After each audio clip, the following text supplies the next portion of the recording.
മലപ്പുറത്തെ ചില പൊള്ളുന്ന യാഥാർത്ഥ്യങ്ങൾ ചൂണ്ടിക്കാണിച്ചതിൻ്റെ പേരിൽ SNDP നേതൃത്വത്തിനെതിരായി, പ്രത്യേകിച്ചും ശ്രീ വെള്ളാപ്പള്ളി നടേശനെതിരായി മുസ്ലിം ലീഗും മറ്റ് മുസ്ലിം വർഗീയ സംഘടനകളും നടത്തുന്ന ആക്രമണങ്ങൾ ജനാധിപത്യപരമായി അതിന് മറുപടി പറയുന്നതിന് പകരം വളരെ മ്ലേച്ഛമായ രീതിയിലുള്ള ആക്രമണമാണ് വർഗീയ ശക്തികൾ കേരളത്തിൽ നടത്തിക്കൊണ്ടിരിക്കുന്നത്. മുസ്ലിം ലീഗിൻ്റെ പല നേതാക്കളും കഴിഞ്ഞ ദിവസങ്ങളിൽ നടത്തിയ പരാമർശങ്ങളെല്ലാം അങ്ങേയറ്റം അപലപനീയമാണ്. മ്ലേച്ഛമായ പരാമർശങ്ങളാണ് ലീഗ് നേതാക്കളും PFI പോലുള്ള സംഘടനകളുടെ നേതാക്കന്മാരും അവിടെ നടത്തിക്കൊണ്ടിരിക്കുന്നത്. ഇന്നലെ കുഞ്ഞാലിക്കുട്ടിയും ഇന്ന് ഇ ടി മുഹമ്മദ് ബഷീറും വളരെ പ്രകോപനപരമായ ഒരു പ്രസ്താവനയാണ് നടത്തിയിരിക്കുന്നത്. ശ്രീനാരായണ ഗുരുദേവനെ പോലും അവർ ഈ കാര്യത്തിന് വേണ്ടി ഉപയോഗിക്കുകയാണ്. ശ്രീനാരായണ ഗുരുദേവൻ്റെ പേര് പരാമർശിക്കാൻ പോലുള്ള യോഗ്യത മുസ്ലിം ലീഗിനില്ല. തികഞ്ഞ വർഗീയ ചിന്താഗതിയാണ് മുസ്ലിം ലീഗിനുള്ളത്. മലപ്പുറത്ത് തികഞ്ഞ ഫാസിസ്റ്റ് നിലപാടാണ് പല കാര്യങ്ങളിലും മുസ്ലിം ലീഗ് എടുത്തിട്ടുള്ളത്. മലയാള ഭാഷയുടെ പിതാവായിട്ടുള്ള തുഞ്ചത്ത് ആചാര്യൻ്റെ ഒരു പ്രതിമ സ്ഥാപിക്കുന്നതിന് പോലും എതിരായിട്ടുള്ള പാർട്ടി മുസ്ലിം ലീഗ് ശ്രീനാരായണ ഗുരുദേവൻ്റെ വാക്കുകൾ ഉച്ചരിക്കുകയാണ്. ശ്രീനാരായണ ഗുരുദേവനെക്കുറിച്ച് വേവലാതിപ്പെടുകയാണ്. ഒരർഹതയും മുസ്ലിം ലീഗിന് ആ കാര്യത്തിലില്ല. മുസ്ലിം ലീഗ് തികഞ്ഞ വർഗീയ പാർട്ടിയാണ്. മഹാഭൂരിപക്ഷമുള്ള സ്ഥലങ്ങളിലെല്ലാം മറ്റെല്ലാവരെയും മാറ്റി നിർത്തുന്ന സമീപനമാണ് മുസ്ലിം ലീഗ് എടുത്തിട്ടുള്ളത്. മുസ്ലിം ലീഗിലെ മന്ത്രിമാർ വിദ്യാഭ്യാസ വകുപ്പ് കൈകാര്യം ചെയ്ത സമയത്ത് കേരളത്തിലെല്ലായിടത്തും മറ്റ് സമുദായ സംഘടനകളുടെ വിദ്യാഭ്യാസ സ്ഥാപനങ്ങളെ ഞെക്കിക്കൊല്ലുകയായിരുന്നു. വിദ്യാഭ്യാസ വകുപ്പും വ്യവസായ വകുപ്പും സ്ഥാപിത താല്പര്യത്തോടുകൂടി ഒരു സമുദായത്തിന് വേണ്ടി മാത്രം പ്രവർത്തിച്ചിട്ടുള്ള പാർട്ടിയാണ് മുസ്ലിം ലീഗ്. മലപ്പുറത്തെ വിദ്യാഭ്യാസ സ്ഥാപനങ്ങളുടെ കണക്ക് നോക്കിയാൽ വളരെ വ്യക്തമാണത്.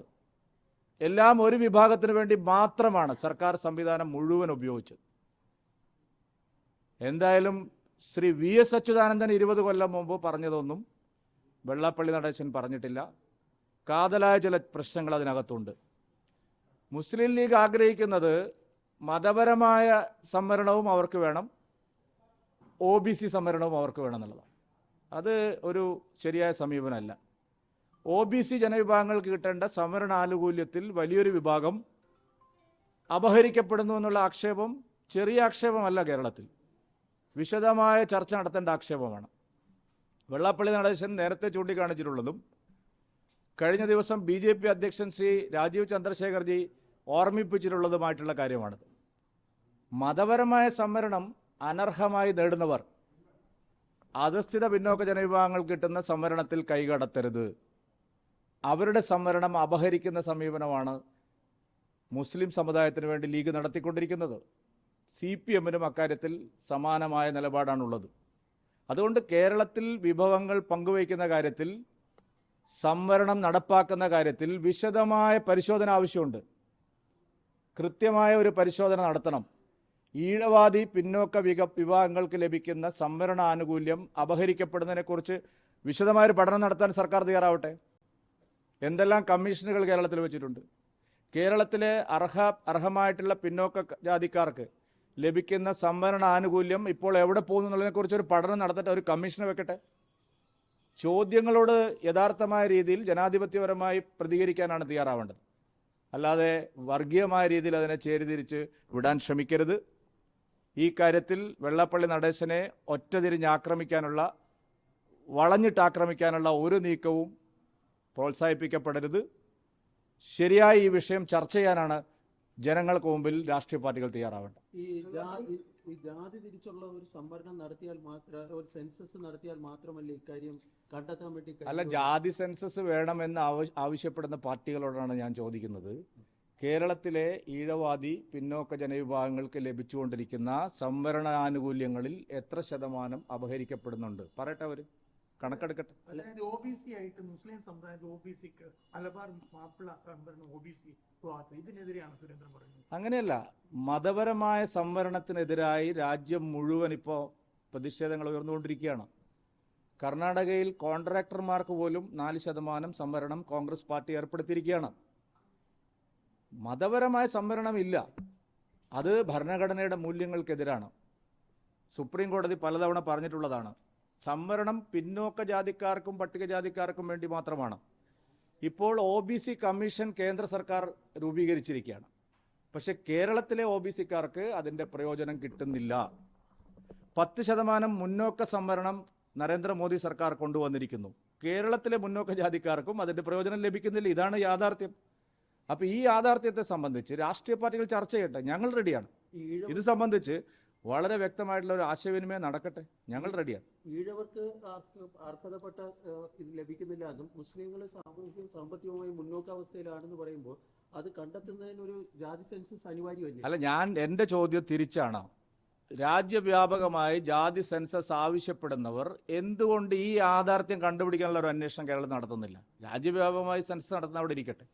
കേരളത്തിൽ എന്തുകൊണ്ട് പിന്നോക്ക ജാതിക്കാർക്ക് ലഭിക്കുന്ന സംവരണാനുകൂല്യം മതന്യൂനപക്ഷങ്ങൾക്ക്, പ്രത്യേകിച്ച് മുസ്ലിം മതന്യൂനപക്ഷങ്ങൾ അത് അപഹരിക്കുന്നു? ഇത് ചർച്ച ചെയ്യട്ടെ, മാധ്യമങ്ങൾ ചർച്ച ചെയ്യട്ടെ, രാഷ്ട്രീയ പാർട്ടികൾ ചർച്ച ചെയ്യട്ടെ, അല്ലെങ്കിൽ ഒരു അന്വേഷണം നടത്തട്ടെ, ഒരു കമ്മീഷനെ വെച്ചിട്ട് പരിശോധിക്കട്ടെ. ഇത് കേരളത്തിൽ ഉയർന്നു വരുന്ന ഒരു പ്രധാനപ്പെട്ട ചോദ്യമാണ്. ആ ചോദ്യത്തോട് പുറംതിരിഞ്ഞ് നിൽക്കാൻ പ്രശ്നത്തെ വർഗീയമായിട്ട് കാണുകയല്ല വേണ്ടത്. അതുകൊണ്ട് വെള്ളാപ്പള്ളി നടേശൻ മുന്നോട്ട് വെച്ച ആശയം, BJP പ്രസിഡന്റ് നില ചർച്ച ചെയ്ത വിഷയം കേരള സമൂഹം ചർച്ച ചെയ്യട്ടെ. മതപരമായ സംവരണത്തിൻ്റെ പേര് പറഞ്ഞ് യഥാർത്ഥത്തിൽ കേരളത്തിലെ പിന്നോക്ക ജാതിക്കാർക്ക് ലഭിക്കേണ്ട സംവരണ ആനുകൂല്യം അപഹരിക്കപ്പെടുന്നു. അതാണ് പോയിന്റ്. അതിൻ്റെ മേൽ ഡിസ്കഷൻ നടക്കട്ടെ. അതൊരു ഒരു ചർച്ചാ വിഷയമായിട്ട് കേരളത്തിൽ മാറട്ടെ. മലപ്പുറത്തെ കുറിച്ച് വെള്ളാപ്പള്ളി പറഞ്ഞതിനോട് യോജിക്കുന്നു. അല്ല, ഞാൻ നേരത്തെ തന്നെ പറഞ്ഞു, മലപ്പുറം പല കാര്യങ്ങളിലും കേരളത്തിൻ്റെ മറ്റു ഭാഗത്തുള്ളതുപോലെയല്ല അവിടെ കാര്യങ്ങൾ നടക്കുന്നത്. നേരത്തെ തന്നെ ആക്ഷേപമുള്ളതാണ്. നമ്മളിപ്പോൾ ശബരിമല വ്രതം നോക്കുന്ന കാലത്ത് കടകളിലൊന്നും നിർബന്ധപൂർവം അവിടെ വെജിറ്റേറിയൻ കച്ചവടമേ നടത്താൻ പാടുള്ളൂ എന്ന് പറയാറില്ല. പക്ഷെ മലപ്പുറം ജില്ലയിൽ ഒരു മാസം ഒരു തുള്ളി വെള്ളം ഒരാൾക്ക് ലഭിക്കില്ല. എന്തൊരു ഫാസിസ്റ്റ് സമീപനമാണിത്. നാം വ്രതം എടുക്കുന്നു, നമ്മൾ കുടിക്കുന്നില്ല. പക്ഷേ ഒരു മാസം മലപ്പുറം ജില്ലയിലും കോഴിക്കോട് ജില്ലയിലെ പല സ്ഥലങ്ങളിലും, ഞാൻ എൻ്റെ നേരെ അനുഭവം പറയാം, ഒരു മാസം ഒരു തുള്ളി വെള്ളം ലഭിക്കുന്നില്ല. നിങ്ങൾ ഒരു പുരോഗമന പാർട്ടിക്കാരും അതിനെക്കുറിച്ച് സംസാരിക്കുന്നേ ഇല്ല. ഇപ്പോൾ മലപ്പുറം ജില്ലയിൽ വാക്സിൻ എടുക്കുന്നില്ല, വലിയ തോതിലുള്ള പ്രചരണം നടക്കുന്നു. ഇവിടെ അതൊരു ചർച്ചാ വിഷയമേ ആവുന്നില്ല. വാക്സിനേഷനെതിരായിട്ടുള്ള ബോധപൂർവമായിട്ടുള്ള ക്യാമ്പയിൻ. ഒരു വീട്ടിൽ ഒരു സ്ത്രീ 5 പ്രസവം വീട്ടിൽ നടത്തി. ഞങ്ങൾ ആദ്യം വിചാരിച്ചു അത് അവരുടെ അറിവില്ലായ്മയാണ്. അങ്ങനെയല്ല, അതിനപ്പുറത്തൊക്കെ വലിയ തോതിലുള്ള അതിൻ്റെ പിന്നിൽ ആൾക്കാരുണ്ട്. അതായത് ആശുപത്രിയിൽ ചികിത്സയ്ക്ക് പോകരുത്, വാക്സിനേഷൻ പാടില്ല. ഇതൊക്കെ കാണിക്കുന്നത് എങ്ങോട്ടാണ്? ഒരു തരത്തിൽ റാഡിക്കൽ എലമെൻറ്റ്സ് അല്ലെങ്കിൽ അത്തരം നിഗൂഢ ശക്തികൾ ഈ രീതിയിൽ വലിയ പ്രവർത്തനങ്ങൾ അവിടെ നടത്തുന്നുണ്ട്. മുസ്ലിം ലീഗിൻ്റെ അപ്രമാദിത്വം ചോദ്യം ചെയ്യാൻ ആരും തയ്യാറില്ലാത്തത് കൊണ്ട് ഇതൊന്നും പുറത്തു വരുന്നില്ലെന്നേ ഉള്ളൂ. ഒറ്റപ്പെട്ട സംഭവമല്ല സർ. രാമനാട്ടുകര മുതൽ തൃശ്ശൂർ ജില്ലയുടെ അതിർത്തി വരെ ഒരു മാസക്കാലം ഒരു തുള്ളി വെള്ളം ആർക്കും കിട്ടില്ല. ഇത് ഒറ്റപ്പെട്ട സംഭവമല്ല, അതൊന്നും ഞാൻ പറയുന്നില്ല. ഉച്ചക്കഞ്ഞി മുടങ്ങി പല സ്ഥലത്തും, വലിയ പ്രക്ഷോഭങ്ങൾ വേണ്ടി വന്നു. നിങ്ങൾ ഡൽഹിയിൽ ഇരിക്കുന്നുണ്ടായിരിക്കും നിങ്ങൾക്ക് മനസ്സിലാവാത്തത്.